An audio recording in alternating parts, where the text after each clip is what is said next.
ಓಂ ಜನ್ಮಾದ್ಯಷ್ಟಕರ್ತೃ ನಮಃ ಜಗನ್ಮಾತ್ರೆ ನಮಃ ದೇಹೇಂದ್ರಿಯ ಪ್ರಾಣ ಮನೋಭಿಮಾನಿನೇ ಪ್ರಾಣಾಯ ನಮಃ ಸರ್ವಭೂತ ಹೃದಯಾಯ ಶಿವಾಯ ನಮಃ ಶ್ರೀ ಗುರುಭ್ಯೋ ನಮಃ. ವಿಶ್ವಾವಸು ಸಂವತ್ಸರದ ಭಾದ್ರಪದ ಮಾಸದ ಶುಕ್ಲ ಪಕ್ಷದ ಪ್ರತಿಪತ್ತಿವತ್ತು.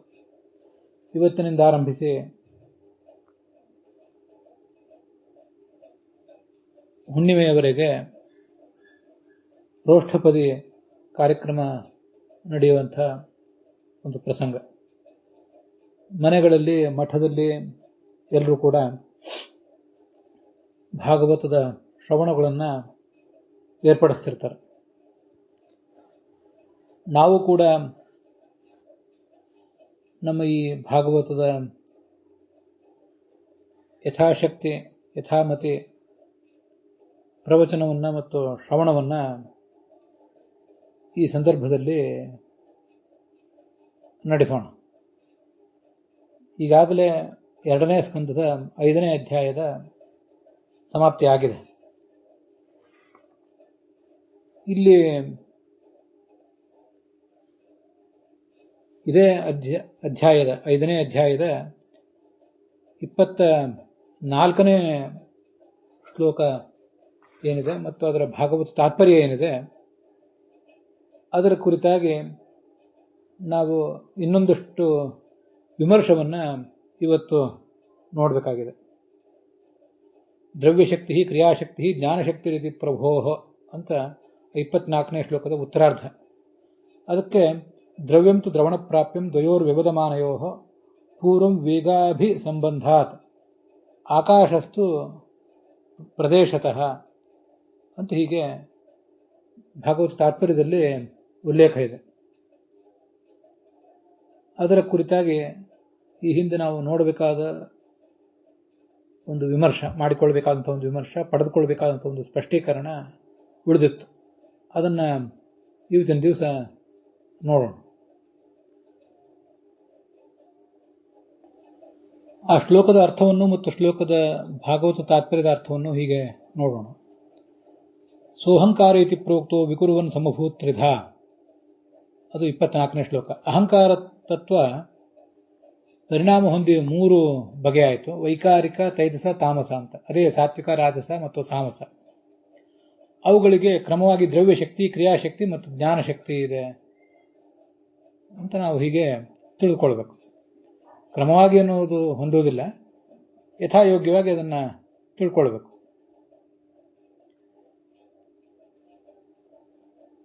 ಜ್ಞಾನ ಮತ್ತು ಕರ್ಮ ಎಂಬ ವಿಶಿಷ್ಟ ಕೆಲಸಗಳನ್ನು ಮಾಡಿಕೊಡುವುದರಿಂದ ಇಂದ್ರಿಯಾಭಿಮಾನಿ ದೇವತೆಗಳನ್ನು, ಜ್ಞಾನೇಂದ್ರಿಯಾಭಿಮಾನಿ ದೇವತೆಗಳು ಮತ್ತು ಕರ್ಮೇಂದ್ರಿಯಾಭಿಮಾನಿ ದೇವತೆಗಳನ್ನು ವೈಕಾರಿಕರು ಅಂತ ಹೇಳ್ತಾರೆ. ವಿಶಿಷ್ಟವಾದ ಕಾರ್ಯವನ್ನು ಮಾಡಿಕೊಡುವುದರಿಂದ ಅವರನ್ನು ಹುಟ್ಟಿಸುವಂತಹ ಅಹಂಕಾರಕ್ಕೂ ಕೂಡ ಅದೇ ಹೆಸರು ಕಂಡು ಬರ್ತದೆ.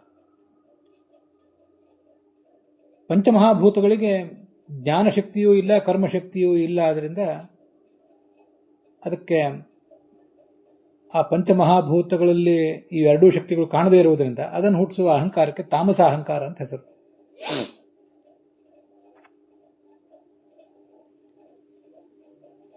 ಈ ಜ್ಞಾನೇಂದ್ರಿಯಗಳಿಗೆ ಮತ್ತೆ ಅದರ ಅಭಿಮಾನಿಗಳಿಗೆ ಆ ಜ್ಞಾನಶಕ್ತಿ ಬರುವುದು ವೈಕಾರಿಕ ಅಹಂಕಾರದಿಂದ, ಮತ್ತೆ ಕರ್ಮೇಂದ್ರಿಯಗಳಿಗೂ ಅದರ ಅಭಿಮಾನಿಗಳಿಗೂ ಕ್ರಿಯಾ ಮಾಡುವ ಶಕ್ತಿ ಬರುವುದು ತೈಜಸ ಅಹಂಕಾರದಿಂದ.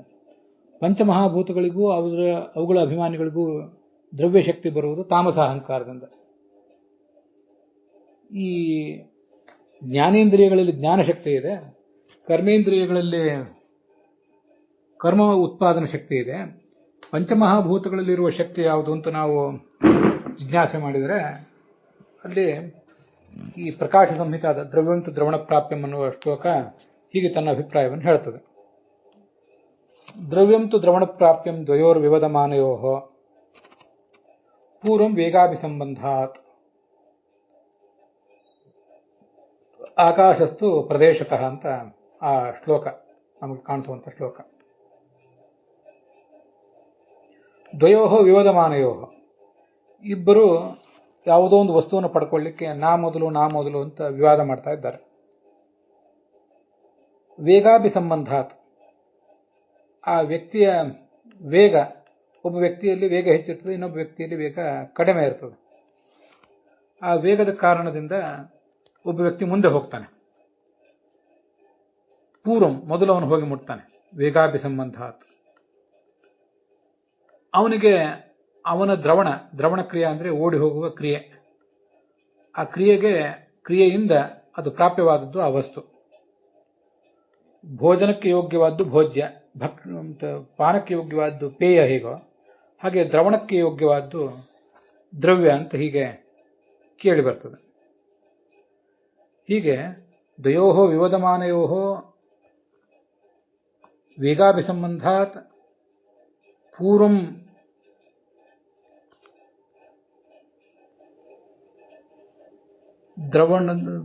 ದ್ರವಣ ಪ್ರಾಪ್ಯತ್ವಾತ್ ದ್ರವ್ಯಂ ಆಕಾಶಸ್ತು ಪ್ರಭೇದತಃ ಅಂತ ಅದರ ಅನ್ವಯ ನಾವು ತಿಳ್ಕೊಳ್ಬೇಕು. ಹೀಗೆ ಈ ಒಂದು ಶಕ್ತಿ 5 ಮಹಾಭೂತಗಳಲ್ಲೂ ಕೂಡ ಇದೆ. ಈ ಒಂದು ದ್ರವ್ಯ ಶಕ್ತಿ ಪೃಥ್ವಿ ಮಹಾಭೂತ, ತೇಜೋ ಮಹಾಭೂತ, ಜಲ ಮಹಾಭೂತ, ವಾಯು ಮಹಾಭೂತ ಮತ್ತು ಆಕಾಶ ಮಹಾಭೂತ.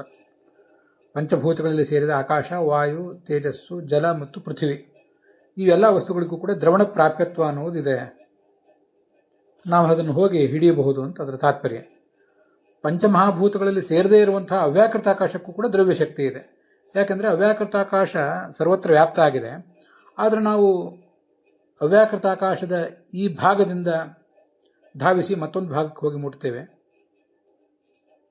ಆದ್ರಿಂದ ಅದು ಕೂಡ ದ್ರವ್ಯ ಅಂತಾನೆ ಕರೆಸ್ಕೋತದೆ ಅಂತಿದಿಷ್ಟಿದು ಇದರ ತಾತ್ಪರ್ಯ. ಈ ಭಾಗವತ ತಾತ್ಪರ್ಯದ ಶ್ಲೋಕಕ್ಕೆ ಭಾಗವತ ದೀಪಿಕಾ ಮತ್ತು ಭಾಗವತ ಪ್ರಬೋಧಿನಿ ಅವರು ಕೂಡ ವ್ಯಾಖ್ಯಾನಗಳನ್ನು ಮಾಡಿದ್ದಾರೆ. ಯಾದವಾರ್ಯರ ವ್ಯಾಖ್ಯಾನ ಇದೆ, ಬನಂಜಿ ಗೋವಿಂದಾಚಾರ್ಯರ ವ್ಯಾಖ್ಯಾನ ಇದೆ. ಅವುಗಳನ್ನು ನಾವೀಗ ಗಮನಕ್ಕೆ ತಂದುಕೋಬೇಕಾಗಿದೆ. ನನು ಮೂರ್ತಾನಾಂ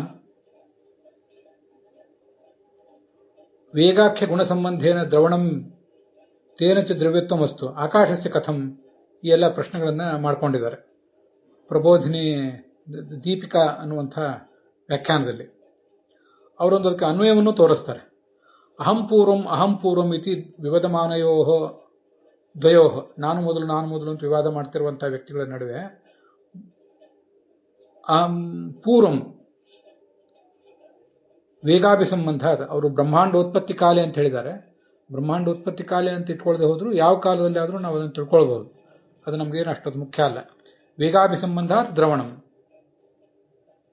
ತಥೋ ದ್ರವ್ಯತ್ವಂ ಭೂತಾನಾಮಿತಿ ಲಭ್ಯತೆ. ಇದಕ್ಕಿಂತ ಹೆಚ್ಚಿನ ಒಂದು ವಿವರಣ ಪ್ರಬೋಧಿನಿ ವ್ಯಾಖ್ಯಾನದಲ್ಲಿ ನಮಗೆ ಕಾಣಿಸ್ತದೆ.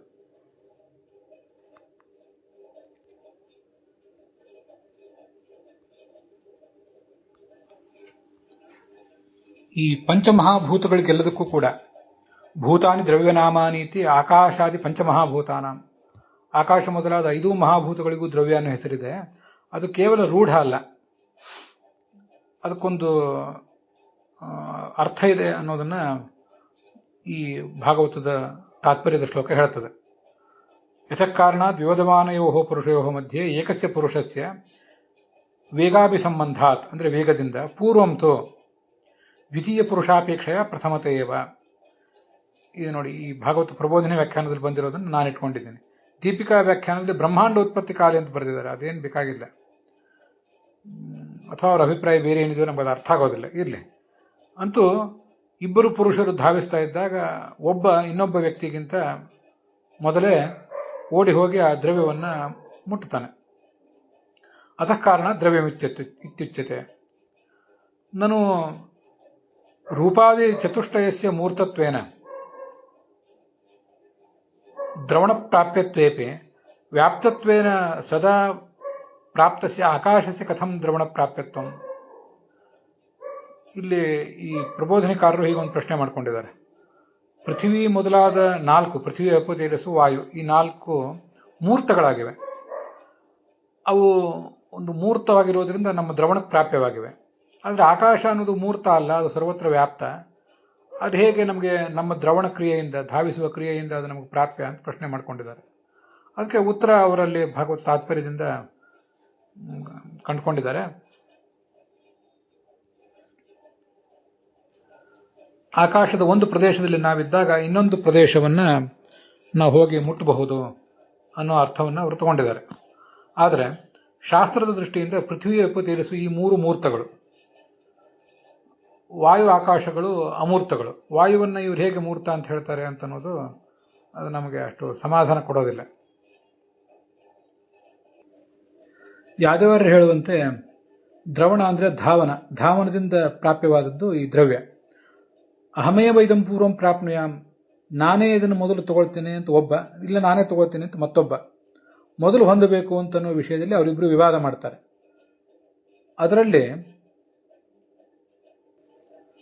ವೇಗಾದಿ ಸಂಬಂಧಾತ್, ವೇಗ ಅಭಿಸಂಬಂಧಾತ್ ಅಂತ ಕೆಲವು ಕಡೆ ಇದೆ, ವೇಗ ಆದಿ ಸಂಬಂಧಾತ್ ಅಂತ ಯಾದವಾರ ಇಟ್ಕೊಂಡಂತೆ ಕಾಣಿಸ್ತದೆ. ಇಲ್ಲಿ ಅದೇನು ದೊಡ್ಡದಲ್ಲ. ಪೂರ್ವಂ ಏಕಸ್ಯ ದ್ರವಣೇನ ಪ್ರಾಪ್ಯಂ, ಒಬ್ಬ ಹೋಗಿ ಅದನ್ನು ಮೊದಲು ಮುಟ್ತಾನೆ. ಅಲ್ಲಿ ಕುಡ್ಯಾದಿಕಂ ಅಂತ ಬರೆದಿದ್ದಾರೆ. ಎದುರುಗಡೆ ಇರುವ ಗೋಡೆಯನ್ನು ನಾನು ಮೊದಲು ಮುಟ್ಟಬೇಕು ಅಂತ ಈತ, ನಾನೇ ಮೊದಲು ಮುಟ್ಟಬೇಕು ಅಂತ ಇನ್ನೊಬ್ಬ ಪ್ರಯತ್ನ ಪಡ್ತಿರ್ತಾರೆ. ಅದು ಕುಡ್ಯ ಇರಬಹುದು, ಯಾವುದಾದ್ರು ಒಂದು ಹಣ್ಣು ಇರಬಹುದು, ಮತ್ತೇನೂ ಕೂಡ ಇರಬಹುದು. ಹೀಗೆ ಆ ಕುಡ್ಯಾದಿಗಳು ಇವರ ಧಾವನದಿಂದ ಪ್ರಾಪ್ಯವಾಗಿದೆ. ಆ ಗೋಡೆಯನ್ನು ಇವನು ಹೋಗಿ ಮುಟ್ಟಿ ಬರೋದರಿಂದ. ಹೀಗೆ ದ್ರವಣದಿಂದ, ಧಾವನದಿಂದ ಪ್ರಾಪ್ತಿಗೆ ಯೋಗ್ಯವಾದ್ದರಿಂದ ಅದನ್ನು ದ್ರವ್ಯ ಅಂತ ಹೇಳ್ತಾರೆ ಅಂತ ಇಷ್ಟು ಕಂಡು ಬಂದಿದೆ. ಹೌದು, ಬ್ರಹ್ಮಾಂಡದ ಒಳಗಿರುವಂತಹ ಪೃಥ್ವಿ, ಜಲ, ತೇಜಸ್ಸು, ವಾಯು, ಆಕಾಶ ಈ 4ಕ್ಕೂ ಕೂಡ ದ್ರವಣದಿಂದ ಪ್ರಾಪ್ತಿ ಇದೆ. ನಾವು ಹೋಗಿ ದ್ರವಣ ಮಾಡಿ ಅದನ್ನು ಪಡ್ಕೊಳ್ಬಹುದು. ಆದರೆ ಬ್ರಹ್ಮಾಂಡದ ಹೊರಗಿರುವಂತಹ ಭೂತಗಳಲ್ಲಿ, ಅಂದರೆ ಪೃಥ್ವಿ, ಅಪು, ತೇಜಸ್ಸು, ವಾಯು, ಆಕಾಶಗಳಲ್ಲಿ ಹೇಗೆ?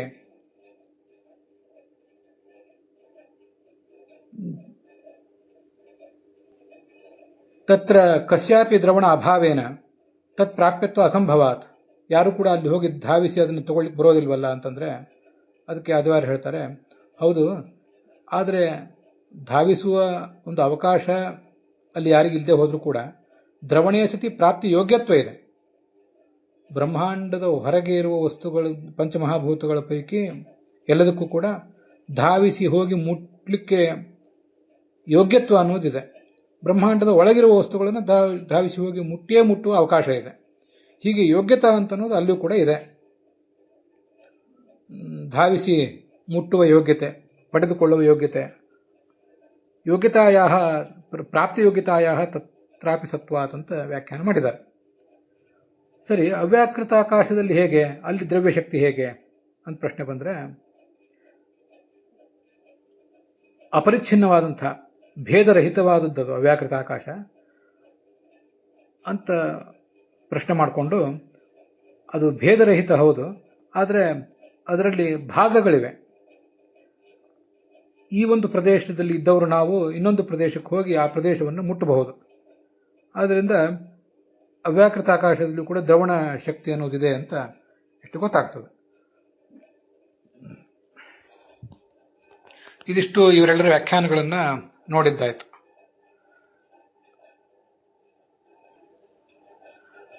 ಗೋವಿಂದಾಚಾರ್ಯರು ಇಲ್ಲಿ ತಮ್ಮದೊಂದು ಅಭಿಪ್ರಾಯವನ್ನು ಹೇಳ್ತಾರೆ.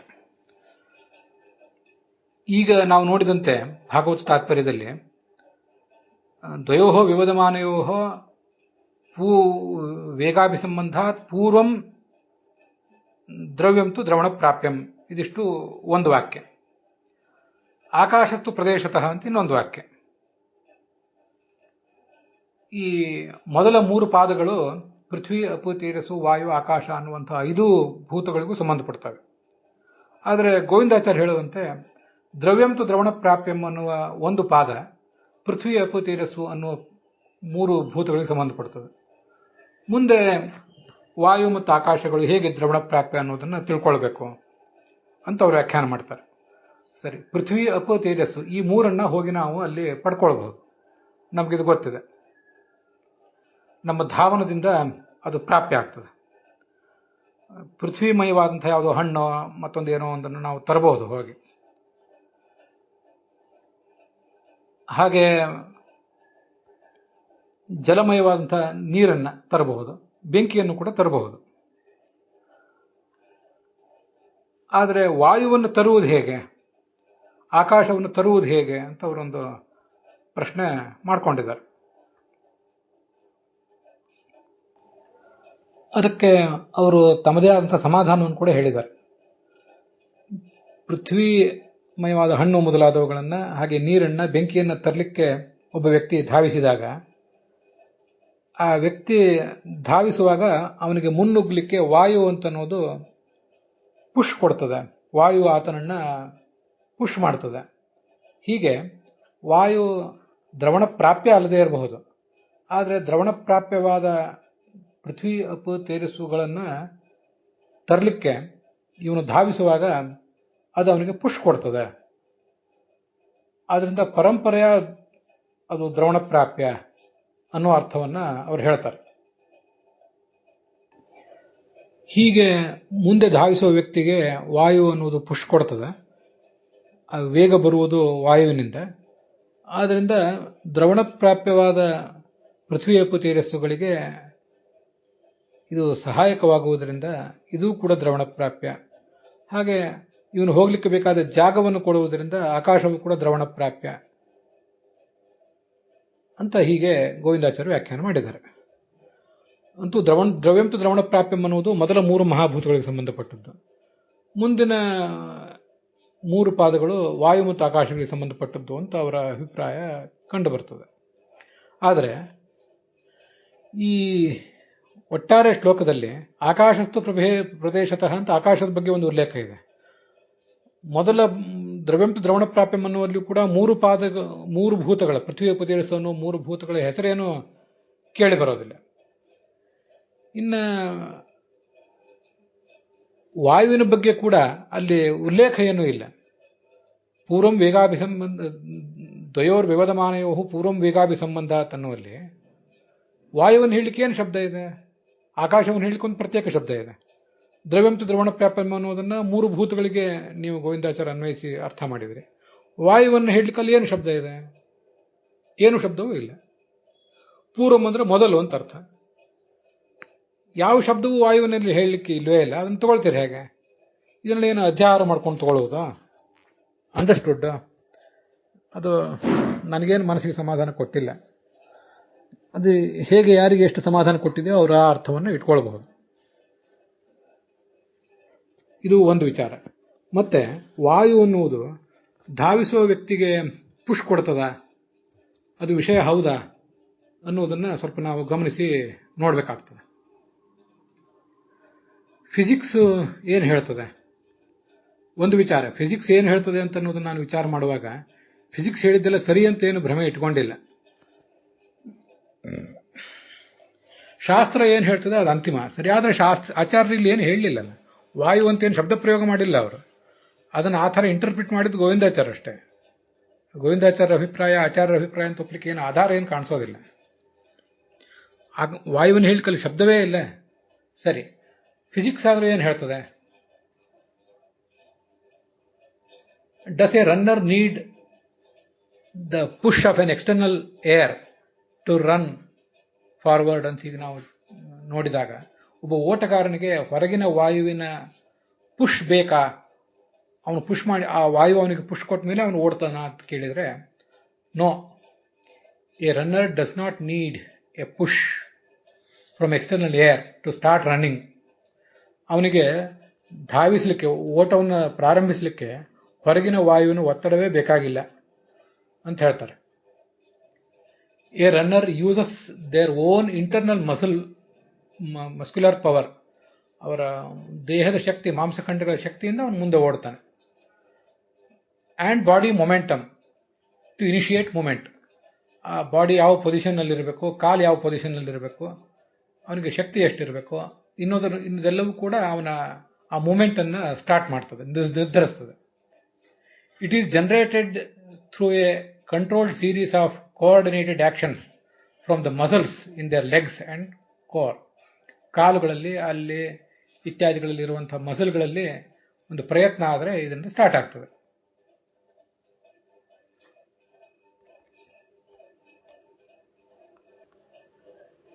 ಎಕ್ಸ್ಟರ್ನಲ್ ಏರಿನಿಂದ ಏನು ಅನುಕೂಲ ಆಗ್ತದೆ?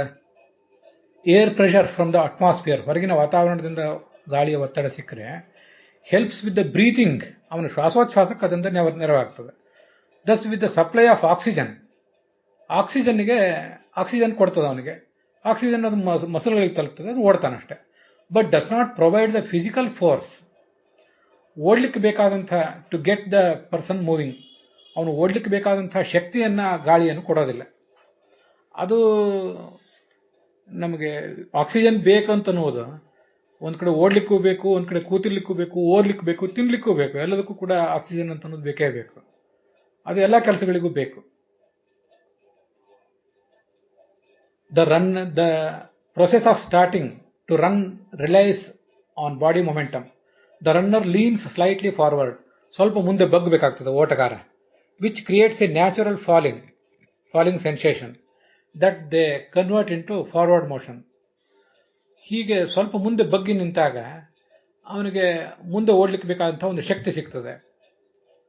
Muscles in legs such as the hip flexors and glutes contract to propel the body forward. ಆ ಮಸಲ್ಗಳು ಸ್ವಲ್ಪ ಹಿಂಗೆ ಕುಗ್ಗಿದಾಗ ಬಾಡಿ ಮುಂದೆ ಜಿಗಿಲಿಕ್ಕೆ ಅನುಕೂಲ ಆಗ್ತದೆ. The movement of foot on the ground also contributes. The movement of foot, ಅವನ ಕಾಲು ಭೂಮಿ ಮೇಲೆ ಏನಿರ್ತದಲ್ಲ ಅದು ಕೂಡ ಓಡ್ಲಿಕ್ಕೆ ಬೇಕಾದ ಶಕ್ತಿಯನ್ನ ಕೊಡ್ತದೆ ಅಂತ ಇಷ್ಟು ತಿಳಿದು ಬರ್ತದೆ. ಫಿಸಿಕ್ಸ್ನ ದೃಷ್ಟಿಯಿಂದ ಓಡ್ಲಿಕ್ಕೆ ಗಾಳಿಯ ಒತ್ತಡ ಏನು ಬೇಕಾಗಿಲ್ಲ. ಗಾಳಿಯ ಒತ್ತಡ ಬೇಕಾಗೋದು ಕೆಲವು ಹಾಯಿ ದೋಣಿಗಳಿಗೆ, ಈ ಹಳೆ ಕಾಲದ ಕೆಲವು ದೋಣಿಗಳಿಗೆ ಮೊದಲಾದವುಗಳಿಗೆ ಒಂದು ದೊಡ್ಡ ಬಟ್ಟೆಯನ್ನು ಕಟ್ಟಿರ್ತಿದ್ರು. ಆ ಬಟ್ಟೆಗೆ ಗಾಳಿ ಬಡಿದು ಅದು ಆ ದೋಣಿಯನ್ನು ಮುನ್ನುಗ್ಗಿಸ್ತಾ ಇತ್ತು. ವಿಮಾನಕ್ಕೆ ಬೇಕಾಗಬಹುದು, ಅದಕ್ಕೆ ರೆಕ್ಕೆಗಳಿರ್ತವೆ, ಹೆಲಿಕಾಪ್ಟರ್ಗೆ ಬೇಕಾಗ್ತದೆ. ಒಬ್ಬ ಸಾಮಾನ್ಯ ಓಟಗಾರನಿಗೆ, ಒಂದು ರೈಲ್ವೆಗೆ, ಒಂದು ಬಸ್ಸಿಗೆ ಗಾಳಿಯ ಒತ್ತಡ ಏನು ಬೇಕಾಗಿಲ್ಲ. ಇದಲ್ಲದೆ ಇದಕ್ಕೆ ಇನ್ನೊಂದು ವಿರುದ್ಧವಾದ ಉದಾಹರಣೆನೇ ಹೇಳ್ತೇನೆ. ಗಾಳಿಯ ಒತ್ತಡ ಬೇಕಾಗಿಲ್ಲ. ಒಂದು ಬಯಲು ಪ್ರದೇಶದಲ್ಲಿ ನಾವು ಒಬ್ಬ ಓಟಗಾರನ ನಿಲ್ಲಿಸೋಣ. ಗಾಳಿ ಯಾವ ಕಡೆ ಬರ್ತಾ ಇದೆ ಅಂತ ಅನ್ನೋದನ್ನ, ಆ ಗಾಳಿಯ ಚಲನೆಯನ್ನು ತೋರಿಸುವಂತಹ ಒಂದು ಉಪಕರಣ ಇರ್ತದೆ, ಸಾಮಾನ್ಯ ಉಪಕರಣ. ಮುಂದೆ ಅದು ಬಟ್ಟೆಯನ್ನು ಹಾಕಿದ್ರು ಗೊತ್ತಾಗ್ತದೆ. ಬಟ್ಟೆ ಯಾವ ಕಡೆ ಹಾರ್ತಾ ಇದೆ ಅನ್ನೋದು ನೋಡಿದ್ರೆ ಗಾಳಿ ಯಾವ ಕಡೆ ಬೀಸ್ತದೆ ಅನ್ನೋದು ಗೊತ್ತಾಗ್ತದೆ. ಅದಕ್ಕೆ ವಿರುದ್ಧ ದಿಕ್ಕಿಗೆ, ಗಾಳಿ ಪೂರ್ವ ದಿಕ್ಕಿಗೆ ಬೀಸ್ತಾ ಇದ್ರೆ ಪಶ್ಚಿಮ ದಿಕ್ಕಿಗೆ ಓಡು ಅಂತ ಹೇಳೋಣ ಆ ವ್ಯಕ್ತಿಯನ್ನು. ಅವನು ಓಡ್ಲಿಕ್ಕೆ ತೊಡಗ್ತಾನೆ. ಎಲ್ಲಿದೆ, ಯಾವ ವಾಯು ಅವನನ್ನ ಪಶ್ಚಿಮ ದಿಕ್ಕಿಗೆ ತಳ್ಳಿದೆ? ವಾಯು ಪೂರ್ವ ದಿಕ್ಕಿಗೆ ಬೀಸ್ತಾ ಇದೆ. ಪಶ್ಚಿಮ ದಿಕ್ಕಿಗೆ ಅವನನ್ನು ತಳ್ಳಿದ್ದು ಯಾವ ವಾಯು? ಇಲ್ಲ, ಅಲ್ಲೇ ಇಲ್ಲ ಅನ್ನೋದು ಪ್ರತ್ಯಕ್ಷದಿಂದ ಗೊತ್ತಾಗ್ತದೆ ನಮಗೆ. ಮತ್ತು ಹಾಗಿರುವಾಗ ವಾಯುವಿನ ಪುಷ್ ಬೇಕು ಅಂತ ಹೇಳೋದು ಯಾವ ವಿಜ್ಞಾನಕ್ಕೆ ಸಮ್ಮತ? ಇದು ಭೌತ ವಿಜ್ಞಾನಕ್ಕೆ ಸಮ್ಮತವೇ? ನಾನು ಆಗಲೇ ಹೇಳಿದಂತೆ ನಾನೇನು ಭೌತ ವಿಜ್ಞಾನದ, ರಸಾಯನ ವಿಜ್ಞಾನದ, ಜೀವ ವಿಜ್ಞಾನದ ವಕಾಲತ್ತನೇನು ವಹಿಸಿ ಮಾತಾಡ್ತಿಲ್ಲ. ಅವೆಲ್ಲ ಸರಿ ಅಂತ ನನಗೇನು ಭ್ರಮೆ ಇಲ್ಲ. ಆದರೆ ನಮ್ಮ ಶಾಸ್ತ್ರದಲ್ಲೇ ಆದರೂ ಹೀಗೊಂದೆಲ್ಲರೂ ಮಾತಿರಬೇಕಲ್ಲ. ಅದನ್ನು ಗೋವಿಂದಾಚಾರ್ಯರು ತಾವಾಗಿಯೇ ಊಹಿಸಿ ಹೀಗೆ ವ್ಯಾಖ್ಯಾನ ಮಾಡಿದರೆ ಅದಕ್ಕೆ ಏನು ಆಧಾರ? ವಾಯುವಂತಲ್ಲಿ ಶಬ್ದವೇ ಇಲ್ಲಲ್ಲ ಮೂಲ ಶ್ಲೋಕದಲ್ಲಿ. ಆದ್ದರಿಂದ ನಾವು ತಿಳ್ಕೊಳ್ಬೇಕಾದದ್ದು ಏನು ಅಂದರೆ, ಆಕಾಶಸ್ತು ಪ್ರದೇಶತಃ ಅಂತನ್ನೋದು ಪಂಚಮಹಾಭೂತಗಳಲ್ಲಿ ಸೇರದೇ ಇರುವಂತಹ ಅವ್ಯಾಕೃತ ಆಕಾಶದ ಬಗ್ಗೆ ಹೇಳ್ತದೆ. ಮೊದಲಿನ 3 ಪಾದಗಳು ಪಂಚಮಹಾಭೂತಗಳಲ್ಲಿ ಸೇರಿದ ಪೃಥ್ವಿ, ಅಪು, ತೇಜಸ್ಸು, ವಾಯು, ಆಕಾಶ ಅನ್ನುವಂತಹ 5 ಮಹಾಭೂತಗಳನ್ನು ಹೇಳ್ತವೆ. ಅದನ್ನ ಅನುವಾದ ಮಾಡೋರೆಲ್ಲ ಹಾಗೆ ಮಾಡಿದ್ದಾರೆ. ಪಂಚಮಹಾಭೂತಗಳು ಎಲ್ಲವೂ ಕೂಡ ದ್ರವ್ಯ ಶಕ್ತಿಯನ್ನು ಪಡೆದಿವೆ. ಅದೇನು ದ್ರವ್ಯ ಶಕ್ತಿಯನ್ನು ಪಡೆಯುವುದು ಅಂದರೆ, ಸ್ಪರ್ಧೆಯಿಂದ ವೇಗದಿಂದ ಧಾವಿಸಿ ಮುಟ್ಟಬಹುದಾದಂತಹ ಒಂದು ಯೋಗ್ಯತೆ, ಅದು ಪೃಥ್ವಿ, ಅಪು, ತೇಜಸ್ಸು, ವಾಯು, ಆಕಾಶ ಎಲ್ಲದರಲ್ಲೂ ಕೂಡ ಇದೆ. ವಾಯು ಆಕಾಶಗಳಲ್ಲಿ ಹೇಗಿದೆ ಅಂತ ಅನ್ನೋದನ್ನು ಈಗ ನಾವು ವಿವರಿಸಿ ನೋಡಬೇಕಾಗಿದೆ. ಇದ್ರ ಬಗ್ಗೆ ನಾನು ಸಾಕಷ್ಟು ತಯಾರಿ ಮಾಡ್ಕೊಳ್ಬೇಕಾಯಿತು. ಕೆಲವರು ಶ್ರೋತೃಗಳ ಜೊತೆಗೂ ಕೂಡ ಇದ್ರ ಬಗ್ಗೆ ನಾನು ಸಮಾಲೋಚನೆ ಮಾಡಬೇಕಾಯಿತು. ವಿಮರ್ಶೆ ಏಕಮುಖ ಆಗುವಂತಹ ಅಪಾಯ ಬರಬಾರದು. ಅದಕ್ಕಾಗಿ ವಿಜ್ಞಾನ ತಂತ್ರಜ್ಞಾನವನ್ನು ಬಲ್ಲವರು ಮತ್ತು ಬಹುಶ್ರುತರಾದ ಶ್ರೋತೃಗಳು ಇಂಥವ್ರ ಜೊತೆಯೆಲ್ಲ ಸಮಾಲೋಚನೆ ಮಾಡಿ ಮುಂದೆ ಈ ಮಾತನ್ನು ಹೇಳ್ತಿದ್ದೇನೆ. ನಿಮ್ಮಲ್ಲಿಯೂ ಕೂಡ ಫಿಸಿಕ್ಸ್ ಇತ್ಯಾದಿಗಳನ್ನು ಓದ್ದವರು ಇದ್ದರೆ ಅದು ಈ ಮಾತುಗಳನ್ನು ಗಮನಿಸಬೇಕು. ವಾಯುವಿನ ಪುಷ್ ಏನು ಬೇಕಾಗಿಲ್ಲ ಓಡಲಿಕ್ಕೆ, ಅದು ಆಧಾರ ರಹಿತ, ಗೋವಿಂದಾಚಾರ್ಯರ ಆಲೋಚನೆ ಅಷ್ಟೇ. ಅದು ಇಲ್ಲಿ ಪೃಥ್ವಿ, ಅಪು, ತೇಜಸ್ಸು, ವಾಯು, ಆಕಾಶ ಈ ಪಂಚಮಹಾಭೂತಗಳಲ್ಲಿ ಸೇರಿದ ಈ 5 ಕೂಡ ದ್ರವಣ ಪ್ರಾಪ್ಯವೇ. ಹೇಗೆ ಅಂದರೆ ಪೃಥ್ವಿ ಅಪ್ಪು ತೇಜಸ್ಸುಗಳ ಬಗ್ಗೆ ಏನೂ ಸಂಶಯ ಇಲ್ಲ, ಅದರ ಬಗ್ಗೆ ನಾನು ಮತ್ತೆ ವಿವರಿಸಬೇಕಾಗಿಲ್ಲ.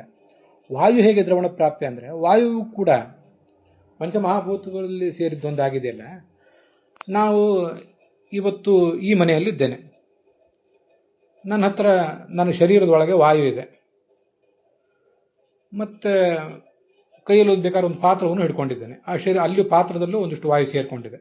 ಇಲ್ಲಿಂದ ಇನ್ನೊಂದು ಸ್ವಲ್ಪ ದೂರ ಹೋದೆ, ಆಗ ಅಲ್ಲಿರುವ ವಾಯು ನನ್ನ ಶರೀರದೊಳಗೂ ಆ ಪಾತ್ರದೊಳಗೂ ಸೇರಿಕೊಳ್ತದೆ. ಹೀಗೆ ನಾನು ಈ ಮನೆಯಿಂದ ಆ ಮನೆಗೆ ದ್ರವಣ ಮಾಡಿದೆ. ಆ ದ್ರವಣ ಮಾಡಿ ಅಲ್ಲಿರುವ ವಾಯುವನ್ನು ನಾನು ಮುಟ್ಟಿದೆ, ಸ್ವೀಕಾರ ಮಾಡಿದೆ. ಕೈಯಿಂದ ಒಂದು ಹಣ್ಣು, ಒಂದು ನೀರು, ಒಂದು ಬೆಂಕಿಯನ್ನು ಹಿಡ್ಕೊಂಡು ಬರ್ಲಿಕ್ಕೆ ಬರದೇ ಇರಬಹುದು, ಆದರೆ ವಾಯು ತಾನಾಗೇ ನನ್ನ ಶರೀರದೊಳಗೆ ಸೇರಿಕೊಳ್ತು. ಇಲ್ಲಿಂದ ಒಂದು ಮೈಲ್ ದೂರ ಹೋಗಿ ಅಲ್ಲಿ ನಾನು ಉಸಿರಾಡಿದರೆ ಅಲ್ಲಿರುವ ವಾಯು ನನ್ನ ಶರೀರದೊಳಗೆ ಬಂದಿತ್ತಾಗ ಇಲ್ಲಿರುವ ವಾಯು ಬೇರೆ, ಅಲ್ಲಿರುವ ವಾಯು ಬೇರೆ. ವಾಯು ಬೀಸ್ತಾ ಇರ್ತದೆ, ಅದು ಸರಿ. ಆದರೂ ಕೂಡ ವಾಯುವಿನಲ್ಲಿ ಭೇದ ಇದೆಯಲ್ಲ, ಪೃಥ್ವಿಯಲ್ಲಿ ಹೇಗೆ ಭೇದ ಇದೆಯೋ, ಜಲದಲ್ಲಿ ಭೇದ ಇದೆಯೋ, ತೇಜಸ್ಸಿನಲ್ಲಿ ಭೇದ ಇದೆಯೋ, ಹಾಗೆ ವಾಯುವಿನಲ್ಲೂ ಭೇದ ಇದೆ. ಪಂಚಮಹಾಭೂತಗಳಲ್ಲಿ ಸೇರಿದ ಭೂತಾಕಾಶದಲ್ಲಿಯೂ ಕೂಡ ಭೇದ ಅಂತನ್ನುವುದು ಇದ್ದೇ ಇದೆ. ಹೀಗೆ ವಾಯುವನ್ನು, ಬೀಸುವ ವಾಯುವನ್ನು ನಾವು ಸ್ವೀಕಾರ ಮಾಡ್ತೀವಿ. ನಾವು ಕೈಯಲ್ಲಿ ಪಾತ್ರ ಇಟ್ಕೊಂಡಿದ್ದೆ, ಅದರಲ್ಲೂ ಆ ವಾಯು ಬಂದು ಸೇರಿಕೊಳ್ತದೆ. ಇಲ್ಲಿ ನಾನು ಒಂದು ಪ್ರದೇಶದಲ್ಲಿ ನಿಂತ್ಕೊಂಡು ನನ್ನ ಶರೀರವನ್ನು ನಿರ್ವಾತ ಮಾಡಿಕೊಂಡ್ರೆ, ಬಾಹ್ಯ ಕುಂಭಕ ಮಾಡಿ ನನ್ನ ಶರೀರದೊಳಗೇನು ವಾಯು ಇಲ್ಲದಂತೆ ಮಾಡಿಕೊಂಡೆ ಅಂತ ತಿಳ್ಕೊಳ್ಳೋಣ. ಶ್ವಾಸಕೋಶಗಳಲ್ಲಿ ಅಟ್ಲೀಸ್ಟ್ ವಾಯು ಇಲ್ಲದಂತೆ ಮಾಡಿಕೊಂಡ್ರೆ, ಮುಂದಿನ ಪ್ರದೇಶಕ್ಕೆ ಹೋದೆ, ಅಲ್ಲಿ ವಾಯುವನ್ನು ಸ್ವೀಕಾರ ಮಾಡಿದಾಗ ಅಲ್ಲಿರುವ ವಾಯು ಒಳಗೆ ಸೇರಿಕೊಳ್ತು, ಇಲ್ಲಿರುವ ವಾಯು ಹಿಂದೆನೇ ಹೊರಟೋಗಿತ್ತು.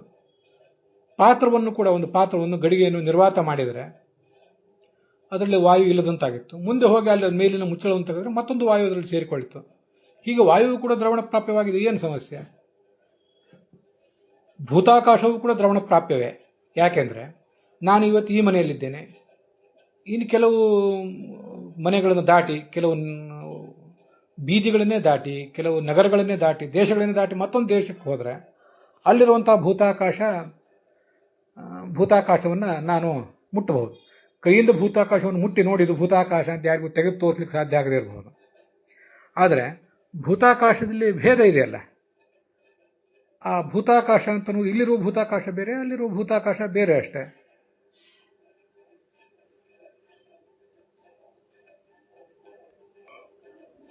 ಆದ್ದರಿಂದ ಅದು ಕೂಡ ದ್ರವಣ ಪ್ರಾಪ್ಯ ಆಗಿಯೇ ಆಗಿದೆ. ಇನ್ನ ಪಂಚಮಹಾಭೂತಗಳಲ್ಲಿ ಸೇರಿದ ಆಕಾಶದ ಬಗ್ಗೆ ಆದ ಮೇಲೆ ಅವ್ಯಾಕೃತ ಆಕಾಶದ ಬಗ್ಗೆ ಪ್ರಶ್ನೆ ಬರ್ತದೆ. ಆದರೆ ಅವ್ಯಾಕೃತವಾದ ಪೃಥ್ವಿ, ಅವ್ಯಾಕೃತವಾದ ಜಲ, ಅವ್ಯಾಕೃತ ತೇಜಸ್ಸು, ಅವ್ಯಾಕೃತ ವಾಯು ಅಂತ ಇಲ್ಲ, ಆದ್ರಿಂದ ಅವುಗಳ ಬಗ್ಗೆ ಹೇಳಲಿಲ್ಲ. ಆಕಾಶ ಅನ್ನೋದು ಭೂತಾಕಾಶ ಮತ್ತು ಅವ್ಯಾಕೃತ ಆಕಾಶ ಅಂತ ಎರಡು ಥರ ಇರೋದ್ರಿಂದ ಪಂಚಮಹಾಭೂತಗಳಲ್ಲಿ ಸೇರಿದ ಆಕಾಶ ಅನ್ನೋದು ಮತ್ತು ವಾಯುವು, ತೇಜಸ್ಸು, ಜಲ ಮತ್ತು ಪೃಥ್ವಿಗಳೆಲ್ಲವೂ ಕೂಡ ಸಮಾನವಾಗಿ ದ್ರವಣ ಪ್ರಾಪ್ಯ ಸಮಾನ. ಆದರೆ ಅವುಗಳನ್ನು ನಾವು ಫೀಲ್ ಮಾಡುವ ರೀತಿ ಬೇರೆ ಇರಬಹುದು. ನನ್ನ ಕೈಯಲ್ಲಿ ನೀರಿದ್ದನ್ನು ತೋರಿಸ್ಬೋದು, ಆದರೆ ನನ್ನ ಕೈಯಲ್ಲಿ ಭೂತಾಕಾಶ ಇರುವುದನ್ನು ನಾವು ಯಾರಿಗೂ ತೋರಿಸ್ಲಿಕ್ಕೆ ಬರೋದಿಲ್ಲ. ಅದು ಭೂತಾಕಾಶ ಅಂತ ಒಂದು ಅಸಿತ ದಿವ್ಯ ದೃಷ್ಟಿಗೋಚರ ಅದು. ಆದರೆ ನಮ್ಮ ಶರೀರಕ್ಕೆ ಅದರ ಸಂಬಂಧ ಬರ್ತದೆ. ಭೂತಾಕಾಶ ಅಂತ ಅನ್ನೋದು ಭಿನ್ನ ಭಿನ್ನವಾಗಿರೋದ್ರಿಂದ ಅದರ ಸಂಬಂಧ ಬರ್ತದೆ. ಆಕಾಶ ಅಂತ ಅನ್ನೋದು ಅವ್ಯಾಕೃತ ಆಕಾಶನೂ ಆಕಾಶ ಆದ್ದರಿಂದ ಅದು ಕೂಡ ಒಂದು ದ್ರವ್ಯ ಆದ್ದರಿಂದ ಅದರಲ್ಲಿ ದ್ರವಣ ಪ್ರಾಪ್ಯತ್ವ ಹೇಗೆ ಅಂತ ಪ್ರಶ್ನೆ ಬರ್ತದೆ. ಉಳಿದ ನಾಲ್ಕರ ಬಗ್ಗೆ ಬರಲಿಲ್ಲ. ಅವ್ಯಾಕೃತ ಭೂಮಿ, ತೇಜಸ್ಸು, ವಾಯು ಅಂತ ಪ್ರಶ್ನೆ ಇಲ್ಲ ಅದಕ್ಕೆ. ಅದರಿಂದ ಅವ್ಯಾಕೃತ ಆಕಾಶದಲ್ಲಿ ಹೇಗೆ ಅಂದರೆ, ಅವ್ಯಾಕೃತ ಆಕಾಶದಲ್ಲಿ ಭೇದ ಇಲ್ಲದೆ ಹೋದರೂ ಕೂಡ ಭಾಗಗಳಿವೆ. ಈ ಜಾಗದಲ್ಲಿ ನಾನು ನಿಂತಿದ್ದೆ, ಇಲ್ಲಿಂದ ಮುಂದೆ ಹೋಗಿ ಮತ್ತೊಂದು ಅವ್ಯಾಕೃತ ಆಕಾಶದ ಭಾಗವನ್ನು ನಾನು ಮುಟ್ಟಬಹುದು. ಮುಟ್ಲಿಕ್ಕೇನು ವಿಶೇಷ ಪ್ರಯತ್ನ ಪಡಬೇಕಾಗಿಲ್ಲ, ಇಲ್ಲಿಂದ ಅಲ್ಲಿಗೆ ಹೋದರೆ ಸಾಕಷ್ಟೆ. ವಸ್ತುವನ್ನಾದರೂ, ನೀರನ್ನಾದರೂ, ತೇಜಸ್ಸನ್ನಾದರೂ ತಗೊಳ್ಬೇಕಾದ್ರೆ ಕೈಯಿಂದ ಅದನ್ನು ಮುಟ್ಟಬೇಕಾಗ್ತದೆ. ಇದನ್ನು ಕೈಯಿಂದ ಮುಟ್ಟಬೇಕಾಗಿಯೂ ಇಲ್ಲ, ಅಲ್ಲೇ ನಿಂತಿದ್ರೆ ಸಾಕು. ಅವ್ಯಾಕೃತ ಆಕಾಶದ ಸಂಪರ್ಕ ನಮ್ಮ ದೇಹಕ್ಕೆ ಆಗೇ ಆಗ್ತದೆ ತಾನೆ. ಅದರಿಂದ ಆಕಾಶಸ್ತು ಪ್ರದೇಶತಃ ಅಂತ ಹೇಳಿದ್ದರಿಂದ ಅದು ನಮಗೆ ಈ ಥರ ಅನುಭವಕ್ಕೆ ಬರ್ತದೆ. ಈ ಥರ ಅದನ್ನು ನಾವು ಮನವರಿಕೆ ಮಾಡ್ಕೊಳ್ಬಹುದು. ಅದರಿಂದ ದ್ರವ್ಯಂತ ದ್ರವಣ ಪ್ರಾಪ್ಯಂ ದ್ವಯೋರ್ ವಿವದಮಾನಯೋ ಪೂರ್ವಂ ವೇಗಾಭಿಸಂಬಂಧಾತ್ ಅಂತನ್ನುವುದು 5 ಮಹಾಭೂತಗಳಿಗೂ ಸಂಬಂಧಪಟ್ಟದ್ದು. ಇನ್ನು ಆಕಾಶಸ್ತು ಪ್ರದೇಶತಃ ಅಂತನ್ನುವುದು ಪಂಚಮಹಾಭೂತಗಳಲ್ಲಿ ಸೇರದೇ ಇರುವಂತಹ ಅವ್ಯಾಕೃತ ಆಕಾಶಕ್ಕೆ ಸಂಬಂಧಪಟ್ಟದ್ದು. ಇಷ್ಟು ಅದನ್ನು ನಾವು ಮನವರಿಕೆ ಮಾಡ್ಕೊಳ್ಬಹುದು. ಸಾಕಷ್ಟು ಆಲೋಚನೆ ಬಗ್ಗೆ ಮಾಡಿ, ಕೆಲವರು ಆಪ್ತರ ಜೊತೆ ಸಮಾಲೋಚನೆ ಮಾಡಿ ಕೂಡ ಇದ್ರ ಬಗ್ಗೆ ಅಭಿಪ್ರಾಯ ನಾನು ಹೇಳಿದ್ದೀನಿ. ಇದ್ರ ಬಗ್ಗೆ ನೀವು ಶ್ರೋತೃಗಳು ನಿಮ್ಮ ಅಭಿಪ್ರಾಯವನ್ನು ನೀವೇ ರೂಪಿಸ್ಕೊಳ್ಬೇಕು. ನನ್ನ ಅಭಿಪ್ರಾಯ ನಿಮ್ಮ ಮೇಲೆ ನಾನು ಹೇರುವಂತಾಗಬಾರ್ದು. ಗೋವಿಂದಾಚಾರ್ಯ ಅಭಿಪ್ರಾಯವನ್ನು ಕೂಡ ವಿಮರ್ಶಿಸಿದ್ದೇನೆ. ಅವರು ಹಿರಿಯ ವಿದ್ವಾಂಸರು, ಅವರ ಲೇಖನಗಳು, ಅವರ ಅಭಿಪ್ರಾಯಗಳನ್ನು ನಾವು ಯಾವತ್ತೂ ಕೂಡ ಗೌರವಿಸ್ತಿರ್ತೇವೆ, ಕೃತಜ್ಞರಾಗಿದ್ದೇವೆ ಅವರಿಗೆ. ಆದರೆ ಆಧಾರರಹಿತವಾದ ವಿಷಯಗಳನ್ನು ಒಪ್ಪಲಿಕ್ಕೆ ಸಾಧ್ಯ ಆಗೋದಿಲ್ಲ. ಅದನ್ನು ಮುಕ್ತವಾಗಿ ಹೇಳಬೇಕಾಗ್ತದೆ. ಇದನ್ನು ಹೇಗೆ ಸ್ವೀಕಾರ ಮಾಡಬೇಕು ಅನ್ನೋದು ನಿಮಗೆ ಬಿಟ್ಟದ್ದು. ಅಲ್ಲಿಗೆ ಇವತ್ತಿನ ಈ ಭಾಗ ಸಮಾಪ್ತವಾಗಿದೆ. ಹುಸಿಯ ನಾಡಿ ಹೊಟ್ಟೆ ಹೊರೆವ ವಿಷಯದಲ್ಲಿ ರಸಿಕನೆಂದು ಹುಸಿಗೆ ಹಾಕಿದ್ರು ಇನ್ನು ಹೃಷಿಕೇಶನೇ, ಈಶನಿನ್ನ ಚರಣ ಭಜನೆ ಆಸೆಯಿಂದ ಮಾಡುವೆ, ದೋಷ ರಾಶಿ ನಾಶ ಮಾಡು ಶ್ರೀಶಕೇಶವ. ಶ್ರೀಕೃಷ್ಣಾರ್ಪಣ ಮಸ್ತು.